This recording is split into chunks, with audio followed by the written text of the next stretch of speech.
Facing a new reality after a major breakup, in my case, a divorce after a 10-year marriage, is a silent struggle that many men deal with on a regular basis.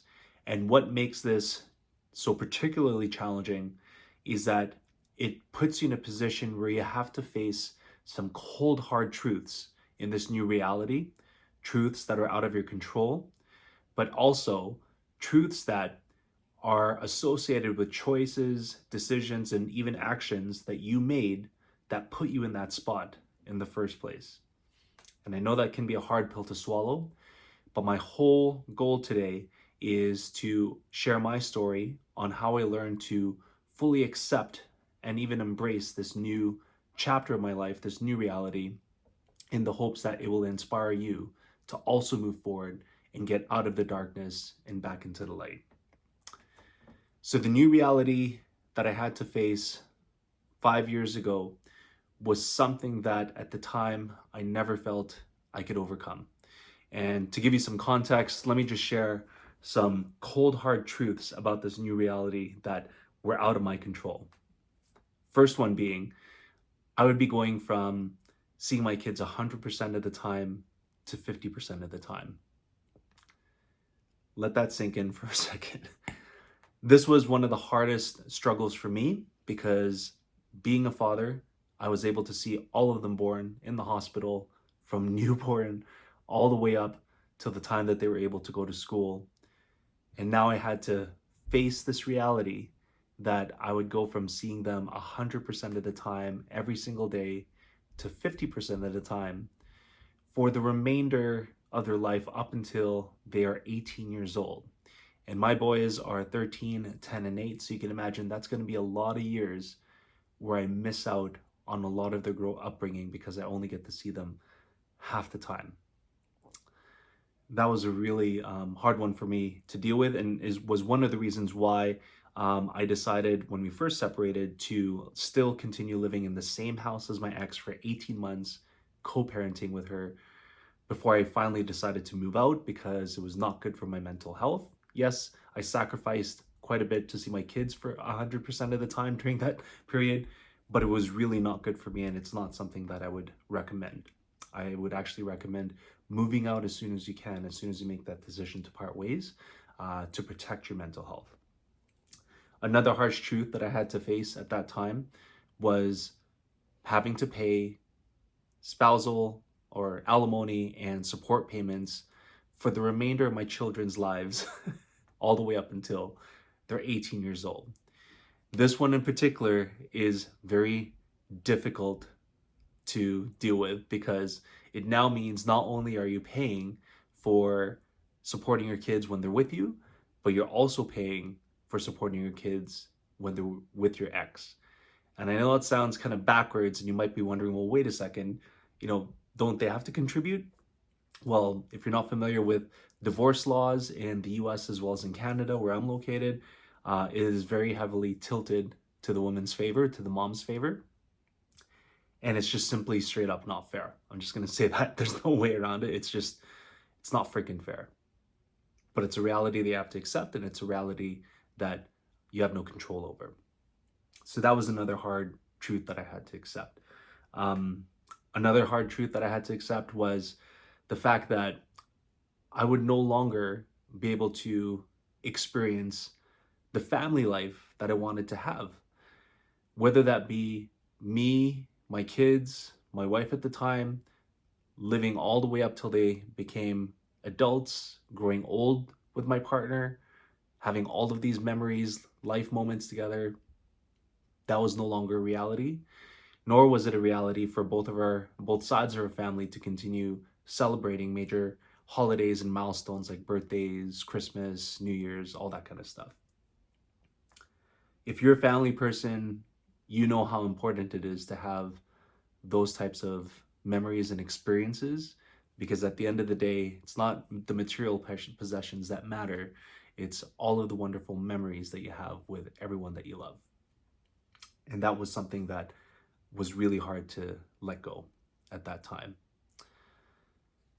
Another hard truth that I had to face was realizing that I had to enter the dating market again at 40 years old. Now, I don't know about you. I mean, I wasn't really the type of person that dated much when I was younger before I was with my ex. But having to start all over again at the age of 40 after being off the market for 10 years, and also not only that, not being in the best physical shape and mental shape, I was not confident in myself at the time, was very daunting. And, deep down, we all have this desire to have that life partner, to share moments with them, memories, create memories. That's something that we all want, but it was very intimidating knowing that I would have to enter the dating market now, not just as a 40-year-old man, but also with the stigma of being a single father and having quote unquote baggage, which was a huge deterrent for me for quite some time. It was a mental block for me for quite some time. Now, in addition to some of those harsh realities that I had to learn to accept, I had to do this all while also being a warm and loving and positive father to my kids, and also going to work every single day, doing my all to make an income so that way I have job stability and be able to provide for my family and make my support payments so that way I wasn't a deadbeat. So you can imagine a lot of the emotions, the frustrations that I felt during that time. I was very angry. Um, but it was something that I had to accept. It wasn't something that I could not change at all. And it's unfortunate that many men fall into this situation without realizing the new reality, what's needed to face this new reality in an effective way. And so I got stuck quite a bit in some dark spaces because I wasn't choosing to accept this new reality. I would lean on vices to numb my pain, namely alcohol, weed, and cigarettes. Yeah, I smoke cigarettes. I've actually been off cigarettes now for like 4 years, but it was something that um, I did for the majority of my life, quit, started again. So started to lean on some vices.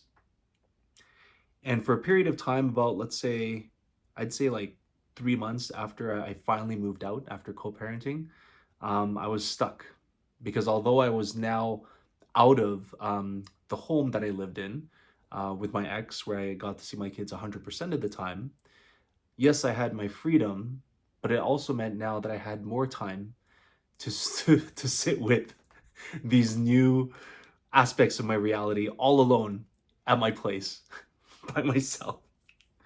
And it was pretty depressing to say the least. I'm very fortunate to have a brother that I could reach out to, some loving parents that I could talk to, and some best friends that I could talk to as well. But it was very, very, very challenging. Um, but acceptance, what I learned, is the key to your freedom, the key to getting out of the darkness, the key to finally letting go of all of the pain, all of the anguish, everything leading up to that point where you went through the breakup. And it's the only way that you can move forward into this new chapter and to start embracing the new opportunities that are really there for you. And so, one of the best ways that you can start working on accepting this new reality is taking action. So, when you face this new reality, you will also realize that there are reasons why this came to be. For example, um, not being in the best physical shape in my life also led to me not being the most confident person in myself, which also led to me not being a very assertive or masculine person in my relationship. And I'll openly admit I was not the man that I needed to be in my relationship. I'm not saying that that was the main reason why my relationship ended with my ex, but I can see how that could be a major contributor as to why things didn't work out and why things had to end. And so, knowing that I was not the man that I wanted to be, and a lot of my confidence does stem from, and this is something I found out about myself, is my physical appearance. Um, one of my saving graces as I was going through this period was signing up for a gym membership, and starting my fitness journey immediately after we decided to separate. This was while I was still living with my ex.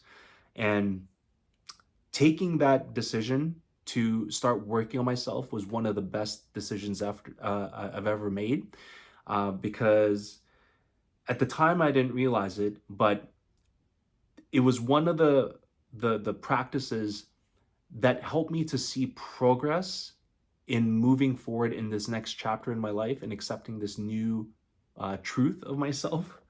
Um, that, just simply thinking about it and accepting this new reality could never do for me in my mind. It first had to start in my physical reality. And as soon as I started to make progress and gains in the gym, and I caught the so and so gym bug. 5 years later, I'm in the best absolute shape of my life. But more importantly, recognizing that my physical health, my physical shape, is a huge contributor to my overall confidence, well being, but also helping me to see myself as the man that I truly am. That was a huge catalyst for me. So, taking action is one of the best ways that you can start working towards acceptance of this new phase of your life. Another way that I started learning how to accept this new reality was starting to talk to other divorced fathers. I even talked to a couple lawyers about divorce law, about my current arrangement, and just started to really educate myself on, what are some of the things that when it comes time to negotiate with my ex, what are some of the things that are within my control and things that are not out of my control. And just simply talking to somebody about that empowers you and makes you understand that it's not all out of your control, but there is actually things that you can take to make your situation better. Maybe not significantly better, but definitely better than the current position that you're in. But the fact that you're taking action to also address that area of your life means that you're accepting this new reality and moving forward and finding ways to improve your life and not simply being a victim of that whole reality.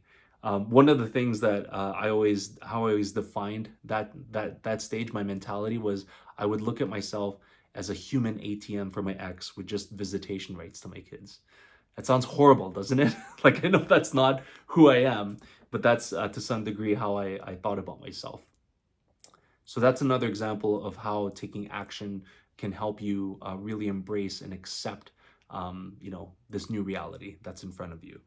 Um, the other thing that I'll share in terms of taking action is actually started trying dating. And just some advice for you. I've tried dating apps. I don't know if they work for you. They were absolutely horrible for me. If they work for you, great. I'm very much the old school type who wants to go out and approach people, talk to them, get their body language, get a sense of their energy. And yeah, I was able to meet a few ladies in the last few years, a couple of which that I actually had some great connections. And it showed me that finding love again is possible, but you just have to embrace this new reality, but also adapt to the different I guess the different ways that you start to qualify if someone's going to be a potential fit for you as in my case, a single parent with kids and limited time. And so I had to actually adjust how I, date women, talk to them, some of the questions that I asked. But it's to the point now where I'm completely comfortable talking about my non-negotiables to women up front, while also putting myself out there and actually, giving myself the opportunity to meet someone and connect that potential partner that I could have for the rest of my life. But it all starts with taking action. And again, I wouldn't have been able to start on this particular path of dating if I didn't start first with my physical health. Now, I'm not saying you have to follow those steps, but for me, that was a huge catalyst to boost my confidence and actually feel comfortable in starting to date again. So, those are some examples of how you can start to work towards accepting this new reality. And what you'll find if you're on this journey or on this path is as soon as you start to effectively accept this new reality, you start to find opportunities to now forgive yourself and other people about the situation, which will also liberate you even more from negative feelings and angst and frustration from the past. And the most important part around forgiveness is you first need to forgive yourself. You're the most important person to forgive, because I recognize that there was a lot of decisions, a lot of actions that I took that put me in that position in the first place. However, being in that situation, I did not realize that I was leading myself towards that destination. I was doing the absolute best that I could at the time with the resources available, with the experience that I had, with the money that I had. I didn't know any better. And so, this was one of those lessons that was a harsh lesson, but I was able to survive it. And because I was able to survive and get into a better place, I was able to now look back from a different perspective, a different vantage point, and realize that, yes, I kind of caused this. And I forgive myself for making decisions that I was not aware of, that I was doing the best that I can, and that I love myself. And when you could start to forgive yourself, then you could start forgiving everyone else who was involved in that whole scenario. In my case, it was also my ex. I truly believe that nobody in this world truly wants to hurt someone. I truly believe that. Unless you're provoked or put in a position where you have to defend yourself or have to survive. And when you look at the situation of a divorce, yeah, it can be very it can really create a divide between both. But can you blame the other person for doing what they need to do in order for their survival, for their livelihood? You know.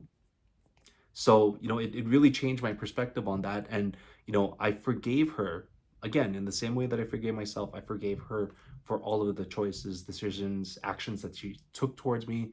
Were for the most part amicable throughout the whole transition, and our kids didn't know any better. In their minds, like, they know that mommy and daddy are just not together anymore, but that we love them very much. I'm very grateful for that. And one thing I will say about forgiveness doesn't mean forgetting. And forgiveness doesn't mean you have to be friends with them again. I'm not best friends with my ex, or my best friends with my ex's family. In fact, I don't really talk to them or see them much, but we're very diplomatic, very cordial when we see each other, and especially when we're in front of our kids. But forgiveness does not mean that you forget everything that happened. So keep that in mind, right? There's this misconception that forgiveness is weakness. It's actually not. It's strength.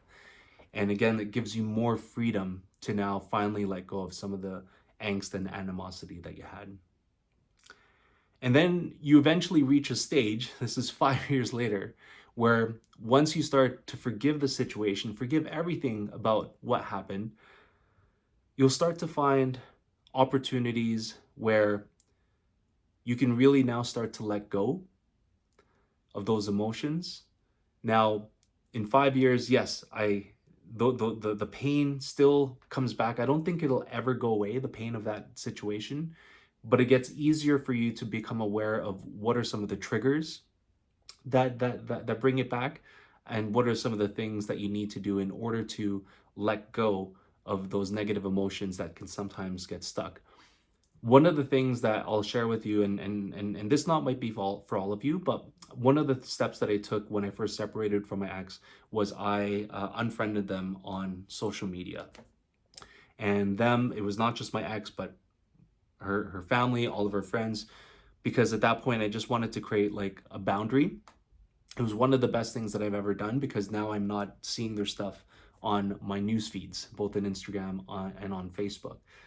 But it got to the point where, I continued to see some other friends, family posting vacations, all of the fun memories, all the happy times. I would see that on my feed, and here I am in my situation, struggling to make things, struggling to get by in life, dealing with this new chapter in my life. And that was very depressing to be exposed to that. And at one point, I decided almost a year ago to get off social media completely. So I suspended my Instagram and Facebook account. I'm not saying you have to do that, but that was one of the things that I did that I felt was necessary in order for me to not get triggered anymore. And it made it a lot easier for me to let go of those negative emotions, the jealousy, the guilt, the embarrassment, the shame, by just simply blocking that out. And that was super helpful for me. I may decide to open up those accounts again, but um, shutting them off was created less noise in my mind. It's almost like when I cut cable. I don't have cable TV, and this was many years, like over 15 years ago. It's been the best in my life. I have no anxiety. So that's one of the strategies that you want to do. You can, but that makes it also so that you don't have triggers that's gonna bring up these negative emotions and make it hard to let go. So not only that, but when you get to this stage as well, a little bit later on, you may start to find yourself having gratitude for everything that happened in the past. And what I mean by that is, if I didn't go through what I didn't go through 5 years ago, and the journey that I had to go through to become the person that I was, I wouldn't be this version of myself. And I couldn't have imagined how strong I could be for my kids and for myself, and how much I'm thriving now because of all of that. And I'm very grateful, and I embrace every challenge coming up in my life because I know it's only going to make my life better and help me grow. And it's one of the best places to be, where you can have gratitude for everything that has happened. I truly hope that what I've shared with you today is helpful and can inspire you to take some of these steps to implement them in your life to help you move forward if you're stuck. I'm not an expert at this, but I'd love to also hear. I'm continuing to learn. I'd like to hear in the comments below if you also have some different ways that you learned to accept this new reality, and ways that have helped you to overcome some of the darkness in your life. Feel free to comment below. I'll be more than happy to chat with you. But I hope this was helpful, and I hope this finds you at the right time if you are going through darkness. And know that you're not alone in this struggle, and that as men, we are all here together, and that you have the strength within you if you truly want to tap into it. So with that said, I thank you very much for watching my video today, and I look forward to seeing you in my next one. Peace out.